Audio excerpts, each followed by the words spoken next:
Welcome to the Daily Edge. I'm Marc Nudelberg. In today's episode, we have an NCAA historic coach with us, Kristina Hernandez, Stetson University, the third winningest coach in beach volleyball history, 7-time conference champion, and the only coach to ever beat the number 1 seed, being the lowest seed in beach volleyball history. Let's find our edge.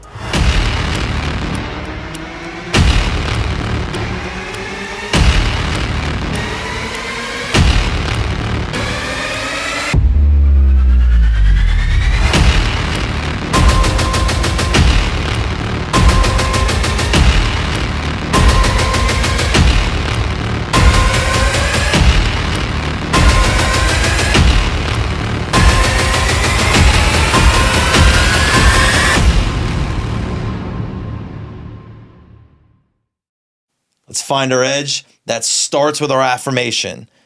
I hold the standard for myself and for what I expect of others.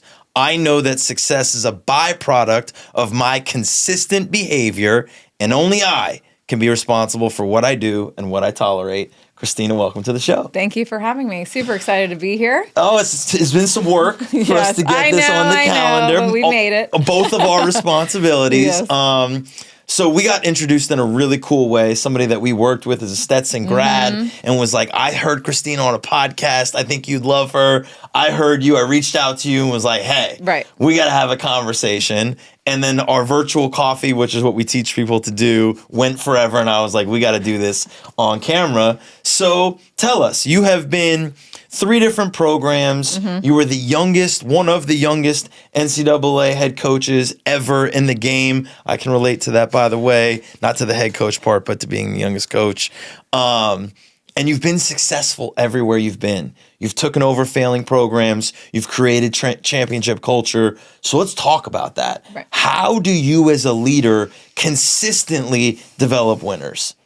I think there's basic blueprints, right? And I think there's things that we always try to focus on. I think the biggest thing I've tried to do, and especially because I was a head coach at 21, you know, and I didn't know a lot of things, but I knew that I knew how to win. And I was very adamant about that. Yeah. And I think for me, the rest, it was kind of like, I'll figure it out as it comes. You know, I remember kind of being on my interview for that first job, and like, that was a piece of it. You know, it was like, well, you don't know how to do this and budgets and this and that. I'm like, okay, but I can win, right? And I can train. So I know how to do those things. And it was really just, I'll learn the rest, right? And I'll ask questions and make sure I do that. And I think the best thing for me in that situation, my first job, is honestly, I was like really at the right place. Like the people that were, you know, my bosses, like really took me under their wing, and they taught me a lot, and they were really my mentors. So you had a support system. Correct. And like a great support system where they knew I was going to fail at some things, and I equally wasn't afraid to tell them when I was failing and or struggling or needed help. And they were always there for me, so I could, you know, really grow at the right time in the right place, really. So you had like unbelievable self-awareness to be, because I can tell you I was an asshole at that age, and I thought I had all the answers. Like I remember being a young ball coach and sitting in meetings being like, I can do that, I can do this, like I'm ready to be a head coach. And I think my ego, I think I had some self-awareness, but not enough to be like, hey, I don't know that, or I don't know how to do that. Where did that self-awareness come from for you? I think growing up, you know, I think just like I wanted to be the best. But I think in whatever sports I played, you know, I played basketball, volleyball. But I think if you want to be the best at any level, you really have to understand there's no like cap, right? Like once you get there, it's not like, cool, I'm sitting in the chair, everything's done now. Like there's always something else that you have to learn, you have to get better at. And I think for me, I love learning. So that's how I really saw it, is that like those things that I don't know, I'm learning how to do it so that I can make myself better. And I didn't have any assistance. So I had to learn how to do everything, like film and editing and this and budgets and all that. And but it was honestly the best experience for me because it allowed me to teach my assistants later on because I was able to do that. And even now, as long as I've been coaching or successful, I don't roll into every year being like, okay, this is what we did last year. We have to replicate it. We have to do this. This is what we did to make us good. We always, at the end of it, like the first thing that spirals in my head is everything that we didn't do that we fell short on. Like that's instant. It's like we should have done bloop, bloop, bloop, bloop, bloop, bloop, bloop, bloop. And then you address that directly? Right. And we've got to fill those gaps, right? Like I have to fill those gaps. I'll tell my assistant, we'll tell our players, like anytime we win or lose, I always take accountability first. Okay. Where it's like if they're in a position where they're not being overly successful, especially as a whole team, I know that we haven't trained them well enough to do that.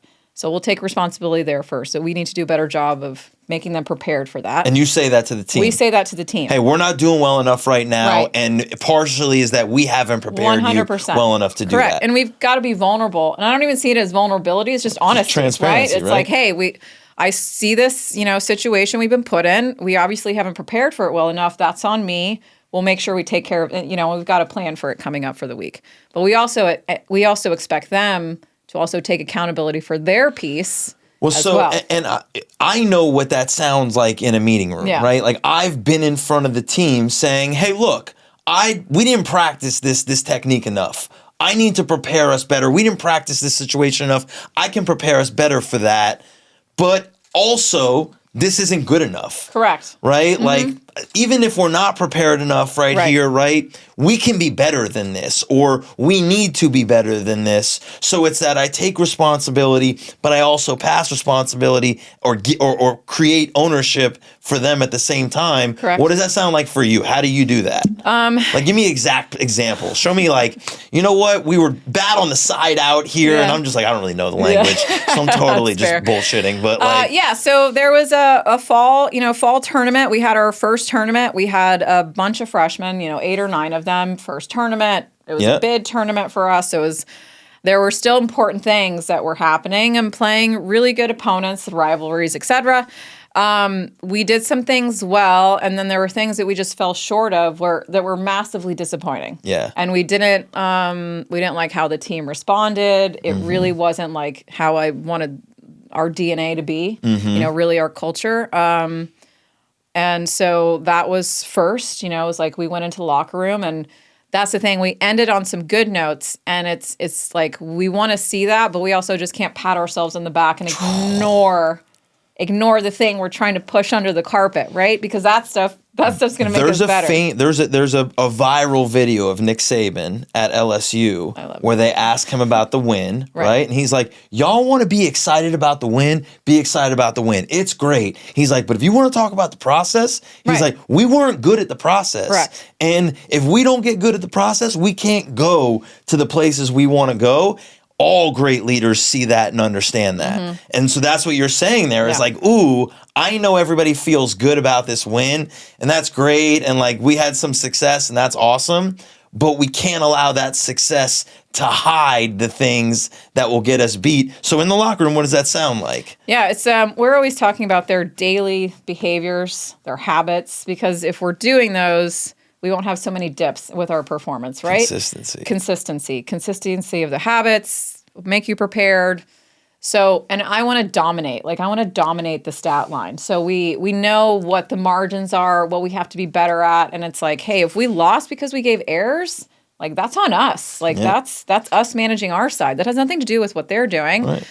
And if we're losing and somebody else is just playing good volleyballs, okay, fair enough. Somebody else, that it's never that case. It's never the case. Right. And so that's really what it was. It was just like we saw them kind of shut down in some challenging moments, and that's not how we train them. And it's not how we teach them. And it's not how we teach them to respond. Mm-hmm. And it's really holding that to them. And I think it's more of the mental aspect where it's, especially with this generation, is how they deal with challenges and failures, where it's like, I see the challenges and failures as exciting. Mm-hmm. Like that means you have a growth mindset. Right. Because that means like once I get to the other side of it, I'm going to be even better. Right. Right. So that like it excites me. Right. And where I think sometimes this generation, they shy away from it because they just want to see the trophy.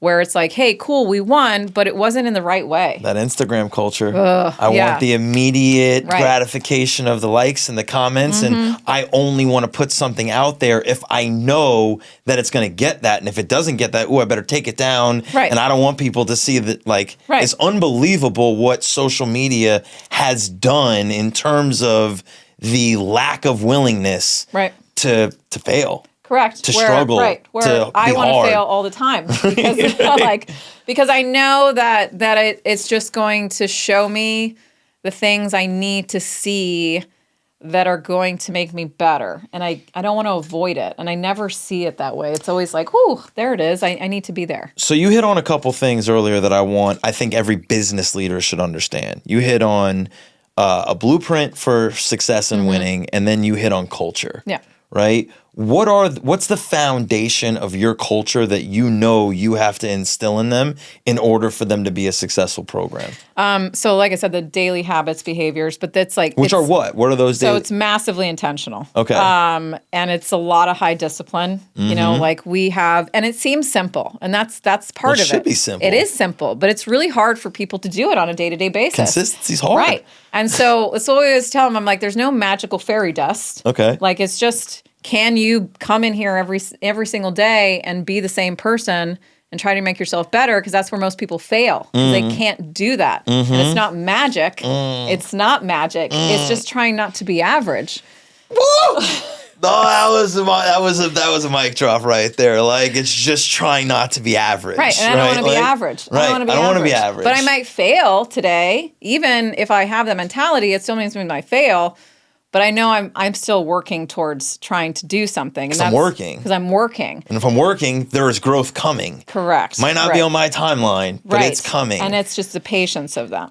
Is it so? You said specifically you got to come in here with the mindset to get better, which is pointing to like practice time, right? But does it bleed outside of that? For you're dealing with kids, right? You're dealing with 18 to 24-year-olds, let's call it, right? They're kids, right? Do you demand that from them in every aspect of their life? Right. So daily discipline. So, I mean, we have a whole sheet of who's going to do what before we even start practice. Pump up the balls, fix the lines, fix the net. It doesn't matter. Everybody has a job. As a player, not just as a coach. As a player, everybody has a responsibility. Everybody has a responsibility before we even start warming up. And even something as tiny as that, you can see people start like, oh, you know, there's a slagger in the locker room, right? They're still getting something, still getting breakfast. Everybody else out here is doing their stuff. And then the team's like, well, where's so-and-so? It's like, I don't know. That's not my responsibility. It's not. If she doesn't do what she needs to do, that's their responsibility. So that's one tiny task where in their mind, I'm just making them do stuff, right? Right. But it's really just trying to teach them and instill them, like, the minute you step here, there's something that has to be done. And everybody has to contribute. And if somebody's not contributing, the whole thing really doesn't function at a high level. And you expect them to police that culture themselves. 100%. When they look at you and like, hey, Suzanne hasn't come in yet because she's still eating her breakfast, you go, okay. Right. So what are you going to do about it? So you push it back on them. We had like 2 to 3 days off because we were going from 20 hours to 8 hours, right? And we get in on Monday. We start practice. Somebody was supposed to pump up the balls. That was their job. We start. And I touched one of the balls, and I was like, all right, well, that one's flat. Keep going around. I was like, all right, they're all flat. Cool. So I can't stopped, practice with flat balls. Whistle, stop. And I said, hey, we're not ready to practice. So everybody stop what you're doing, and everybody's going to take care of this right now. And we just stopped there. And I'm like, and now we've wasted 10 minutes. One person has wasted everybody's time and caused everybody to go do that work. 100%. Group accountability. Correct. And if we have a drill, which sometimes I'm like, I know you guys hate me today, which is fine. Yeah. You know, we want what's being asked of them to be done intentionally every time. Because it's not the amount of reps, it's the quality of what we're doing. So if they have a job in that, and maybe they're not the person that's hitting or passing, maybe they're just supposed to set and cover, like very specific details, like this is your job, this is what you need to do. And if we find that they forget, check out, cut those corners, just wash through, we will stop them and restart the entire team because one person has cut a corner somewhere, right? So high attention to detail, because it has to be, right? It's just like those are the things that we talk that separate their ability to be great versus being good and average is just like it's tiny details and it's doing them at a high level versus, yeah, cool, I checked it off the box, I got it done today. So it's doing it with intentionality. It's really being not just having the attention to detail, but executing that detail with a lot of intensity 100%. and purpose. So like just pulling out what you're saying, discipline and consistency, which go hand in hand, right? Correct. You don't get the consistency without the discipline. Attention to detail and intensity. Correct. Those are the things you focus on in everything that you do, whether it's pumping up the balls or whether it's actually doing a technique drill or running a play. Yeah. Those things got to be there. They're non-negotiables. Non-negotiables. And we want them to be really proactive in it. So like we were talking about film earlier, so scouting. We want them to come to the table with that information first before we even start talking. Ooh. We need them to be prepared. I want them to tell me something I don't know yet. So let me ask you this. You go into a film review session, right? And you know they haven't watched the film. Oh, that's the worst. You know, right? Right. You know they're unprepared. We can tell, right? We can tell why they skirt around. Like, oh yeah, she only does this, and I'm like, yeah, no, she doesn't. So how do you address that in the meeting then? They won't play. Oof. Yeah.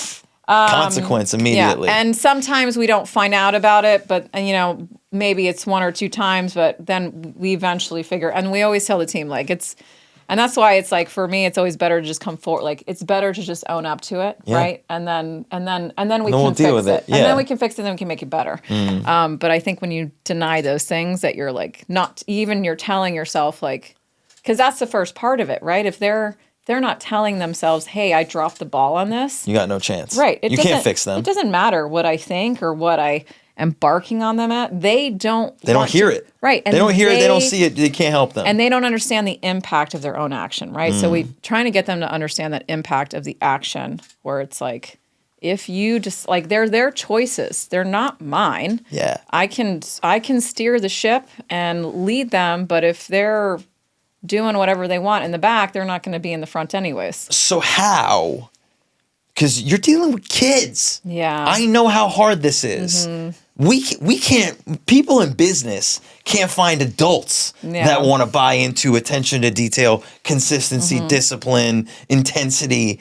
So how do you in the recruiting process where you have there are organizations that have thousands of people, right? That you can't afford on a team of how many roster spots do you guys get? So we have 19, and that's going to be so you have 19 roster spots. One miss is a giant miss for you. 100%. It's a giant miss. 100%. So how do you in the recruiting process identify kids that want that, that will thrive in that kind of environment and won't immediately spit the bit and be like, I'm out of here. Yeah. Now, I know that it happens. Nobody's perfect. Right. But how do you ensure that happens the least amount of times? It's interesting because this particular team is that for me. I feel like we have put the right pieces together, but it took a long time. It took 3 years, I think, 2 to 3 years. I'm very honest with them on the recruiting call. This is what it's like. I told you, I'm not going to guarantee you playing time just because somebody else is, and I'm not going to tell you we're going to roll out the red carpet for you because because that's not life anyways. That's not reality. And it's pretty simple where it's hey, this is, it is difficult. And I'm honest about that. It is hard. And it is intense, but I don't know anything that is done at a high level that does not require that amount of intention or intensity. Yep. And but the biggest thing is, I tell them that if they don't want those things for themselves, they probably will not like it here and they will not like me. Yeah. Because I will want more for them than they even think is capable of themselves at this moment. And if we've had players transfer or leave, I'm honest about that too. It's hey, they didn't want They didn't want the intensity. They don't right? want this. It's too much. And we're okay with that. Right. It's just like that's what I like. You either see that level as a challenge and it's exciting and you want that thing and you want to be pushed, or you see it as like, it's like a burden and it's like a stressor. Right. And we have had players, really great players, where it's like, it's stressed them out. It's like, hey, it's probably not for you. Yep. You know? Where now I think that we've got a good balance of, but I also think me taking our accountability loops are always the same. It's always double-sided. We call it the feedback loop, but yes, the accountability loop. It's always double-sided. Right. And I think me always being in that with them, drops their guard a bit, where it's like, okay, she is going to listen to us. And it's not like I take everything they say and like, yes, we're going to do all of these things so you can be happy. Because some things are not negotiable. Yep. But I find But you're willing to listen to it at least. Correct. They're willing to listen. And I listen to them as well. Right. And if we can fix and edit, we'll fix and edit fast. Yep. And they've seen us do that.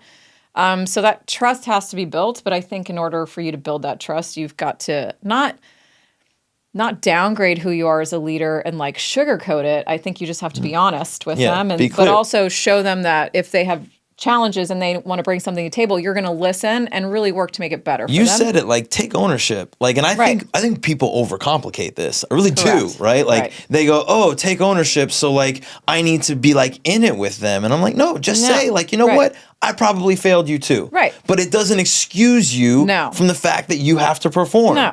And that's okay. 100%. We can both say, hey, I can try to train you better, and you need to be accountable to your performance, and both of us are going to try to get better in this. Right. And that's a great conversation to have in high performance. What happens when they continue? Where is that line for you? Well, we all great leaders have the line where you've reached your point of taking responsibility for the fact that you're not doing it. Yeah. And now I'm going to jump down your throat about it. So where's that line for you? Well, yeah. So it's always like, we'll talk about it once. And after that, it's like, hey, it's the second day of me talking about this. Like, this is not, now we're not on the same page, right?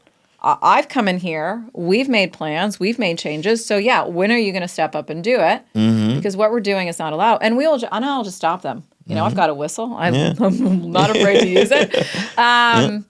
But it's just like, that's what the standard is, the standard. And we can't decide that the standard doesn't fit our life today. And we can't put in other circumstances of why the standard can't be the standard today, or, oh, I don't feel like it. It's like, no, the standard is the standard, and those things are not negotiable.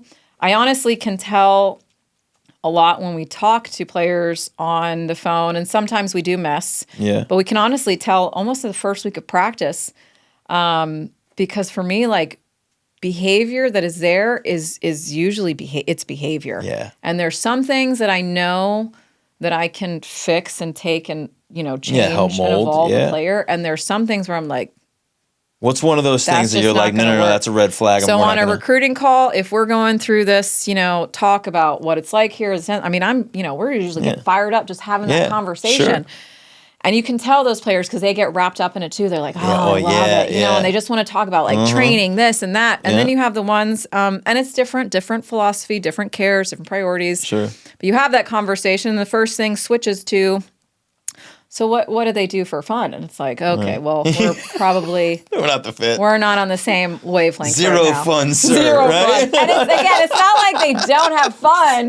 But when you're on a recruiting call and you're deciding that this is where you're going to be competitive at, how does that sliver fit in there? Look, I think it's the same thing in a recruiting call in business where like they're like, well, what's your work-life balance like? Right. It's like, How many PTO days am I going to get? How is that the first thing that's coming to mind is like when you're going to take a break? Right. Where it's like, that's your first thought process is when can I have a break? When am I going to get to go have fun? And then it's not that you're not. It's just like, is this the priority or not? Coach Boone and Remember the Titans, right? Like, oh, you want fun? Yeah. Are you having fun now? Yeah, I have fun winning. And the process is like the day-to-day is what creates the winning. Right, but like that's the stuff. Like that's everything, right? Love. Everything else is just the aftermath and the byproduct, and the ability that gets us the opportunity to have a chance to win. Doesn't mean we're going to win.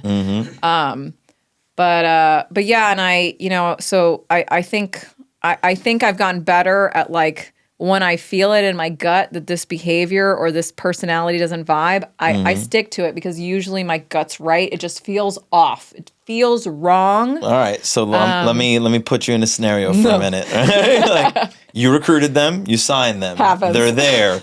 They're on campus. We realized big mistake. You know, in the first week, you're like, there's all the red flags. Right, because we can tell. Have you ever told a kid to leave? For sure. And I think it was I have some funny story. I think it was way harsher back in the beginning, you know? And I think now it's more of, it's the initial conversation of, hey, these are the behaviors that we want. This is what we're seeing. This doesn't mesh. So it's like, either get on this train or it just may not be a good fit for you or for me. And you help them make that. And we help them. Because in the reality is they will just be miserable, really. Right. Because they don't really fit the behaviors, right? So you danced around it, but so early in your career you were like, get out. And now you're more like, hey, maybe this isn't a fit for you. But there were a lot of players, like one of my she just graduated a couple years ago. She's 2-time All-American, one of my captains. She's somebody I had that conversation with when she was a freshman. You know, it was like, hey, this is not going to cut it. You've got like a week to figure it out, get it done, or you're not going to be here. And turned out to be an amazing player for us and, you know, somebody that I'm deeply connected to. And sometimes they need that because they have to understand that a lot of it's ego sometimes. You know, you come in and you're big stuff, big star. Been recruited, everybody likes I'm going to play. Like, I don't have to get better. And it's like a reality check where, no, that's not going to happen. So, the conversations are big, and just like I said, and I always tell my assistant, I'm like, if somebody shows you something with their behavior, it's usually right. Listen to them. Like listen to that behavior. That. God, right. I use this coaching analogy or this like coaching phrase all the time when we're working with leaders. Your actions speak so loudly, 100%. I can't hear what you're saying. Right.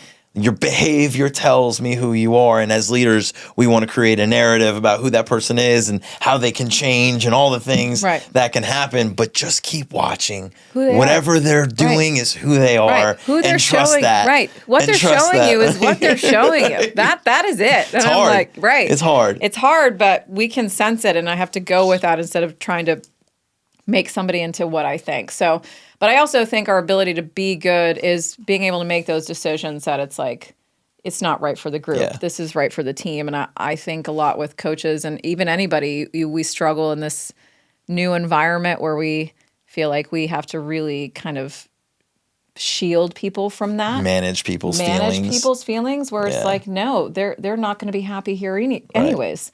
And we have to make sure that, like you said, even one person can really destroy the organization. And I know that. And there's an urgency for that. Even if that kid's not playing, if she's poking holes in the back of the boat, like we're going to sink anyways. Yep. So we have to make those decisions and it's uncomfortable and people might be happy about it. And there's always some backlash that comes for it. But at the end of the day, it's like, it has to be because they're right for the program. Right. Or they're not.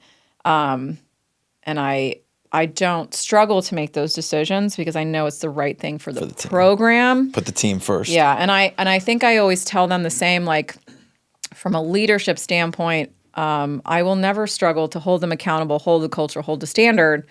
I love my team and I enjoy them. I will do whatever I need for them, but that's my line. Yeah. Like I won't cross that line just for them to like me. Yeah. I always tell them, I'm like, you probably don't like me. And I'm going to make decisions that hurt some of their feelings. And I can't make decisions based off of that because that would make me a horrible leader. Yeah. If I worry about the aftermath of every single person, I can't make a decision. I live in limbo land, right? Because you're worried about the aftermath of something that hasn't even happened yet, where it's like, no, it's just a decision that has to be made. But there's always domino effects, whether you make the right decision, wrong decision, but also if you live in no man's land with no decision, because you don't want to make anybody upset, then the dominoes fall both ways, and that's catastrophic, and we can't do that. All right, so I have two questions for you now. Yeah. All right, these are the final two questions of the show. The first one is, how do you manage your drive for success? It's hard, right? Like your drive for perfection will never be reached, right? You talked about how like we can always be better, and as soon as the season ends, whether you won a championship or not, you're like, here's all the things we got to do to get better. There's a lot of people who struggle with that. Even entrepreneurs who are like, I want to grow a $5 million business, and they get there and they're not satisfied. I got to be 10 million. And then they realize that it never changes. They're never, if you have that mindset, you're never going to reach the mountaintop. Right. You will always be climbing the mountain. How do you manage that for yourself? It's the same thing. It's the day to day, right? I can stay present. Right. I have to be here today. I have to do well today. And hopefully those blocks keep stacking. Yep. But if I fail, again, it's just something else that it's going to lead me to the next thing. But the day-to-day drive is really the thing that drives me. Yep. And just, I mean, I may not get there, but I have been there, which is like I've been there for a while and I can taste it, but it doesn't mean I fall flat all the time, and we fail sometimes and I don't win and this and that. But I also like I said, I am a learner and I love learning, and that also keeps me moving, because for me, the more I learn, the better I'm going to get, the stronger I'm going to be, et cetera, et cetera. Well, you kind of answered the final question then, which is then like, how do you, like as a performance-driven person, how do you find your edge every day? Yeah. Which you just said is like, I'm every day in the day-to-day looking for the learning. So then my actual last question is then like, you've learned from so many people throughout your entire career. Is there anybody that you point to as like that number one has taught you the most? And like of all the people, that's the one that like I really look at as my biggest mentor. I think the thing that's helped me is everybody that I've been involved with, I've taken something from them. Pieces. Even my players have taught me a lot. Yeah. Like just being able to sit there, and the ones that are honest enough with me, like, hey, this didn't help me, and you needed to be better here. I mean, when you have a player like that, it's like humble, right? Yeah. Like just like, oh God, I got chopped down by the tree. But I everybody that I come in contact with, I know there's something that they're either going to reveal or show me that is supposed to make me better, right? And that's really a nugget. What I try to take from everybody, because I think all those people that come across you can impact you. It's just whether you're paying attention to it or not, right?